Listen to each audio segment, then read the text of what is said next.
অবৈধ কার্যক্রমের সাথে জড়িত ও মূল হোতা 2 জন সহ মোট 5 জনকে গ্রেফতার করতে সক্ষম হয়। তাদের ব্যবহৃত মোবাইল থেকে 1.5 লক্ষ নগ্ন অথবা স্পর্শকাতর ছবি ও ভিডিও এবং প্রায় 350টি গ্রুপ ও চ্যানেল পাওয়া যায়। বর্তমান যুগে সাইবার অপরাধ একটি ক্রমবর্ধমান চ্যালেঞ্জ হিসেবে আবির্ভূত হয়েছে। এই প্রেক্ষাপটে র্যাব সাইবার অপরাধ প্রতিরোধ, দমন এবং জনসচেতনতা বৃদ্ধিতে সর্বদা সক্রিয় ও সচেষ্ট রয়েছে। র্যাবের সাইবার ইউনিট আধুনিক প্রযুক্তি ও গোয়েন্দা সক্ষমতা ব্যবহার করে অনলাইন ভিত্তিক প্রতারণা, ব্ল্যাকমেইল, পর্নোগ্রাফি, হ্যাকিং সহ বিভিন্ন ধরনের অপরাধ শনাক্ত ও প্রতিরোধে নিরলসভাবে কাজ করে যাচ্ছে। গত বেশ কিছুদিন ধরে দেশের বিভিন্ন পত্রিকাগুলোতে যেমন প্রথম আলো, মানবজমিন, এই সময় এবং বিএসএস নিউজে টেলিগ্রাম অ্যাপের অন্ধকার ও সাইবার ব্ল্যাকমেইল সহ বিভিন্ন শিরোনামে ঘটনাগুলোকে প্রচারিত করে আসছিল।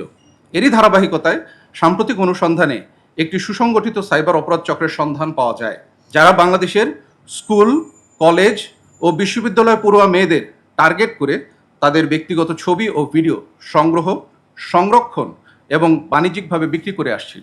এই চক্রটি মূলত টেলিগ্রাম প্ল্যাটফর্ম ব্যবহার করে তাদের কার্যক্রম পরিচালনা করে থাকে এবং বিভিন্ন প্রাইভেট চ্যানেলের মাধ্যমে অশ্লীল ছবি এবং ভিডিও অর্থের বিনিময়ে সরবরাহ করে। তথ্য পাওয়া যায় যে চক্রটি দেশের বিভিন্ন স্কুল, কলেজ এবং বিশ্ববিদ্যালয়ের মেয়েদেরকে তাদের ফেসবুক বা ব্যক্তিগত ডিভাইস হ্যাকিং এবং ব্রেকআপের পর প্রাক্তন প্রেমিকদের কাছ থেকে ছবি ভিডিও সংগ্রহ অথবা শত্রুতাবশত গোপন ছবি ভিডিও এক্সপোজ করে অর্থের বিনিময়ে সরবরাহ করে থাকে। প্রথমে ডেমো টেলিগ্রাম চ্যানেলে সীমিত ছবি এবং বিভিন্ন ভিডিও আপলোড করা হয়। এরপর প্রিমিয়াম প্রাইভেট চ্যানেলে প্রবেশের জন্য অর্থ প্রদানের আহ্বান জানানো হয় এবং অর্থ প্রদানকারীকে নির্দিষ্ট প্রাইভেট গ্রুপে যোগ করা হয়। উক্ত তথ্যের ভিত্তিতে র্যাব 8 বরিশালের একটি আভিযানিক দল তথ্য ও প্রযুক্তির সহায়তায় সংঘবদ্ধ এই চক্রের অবস্থান শনাক্ত করতে সক্ষম হয়।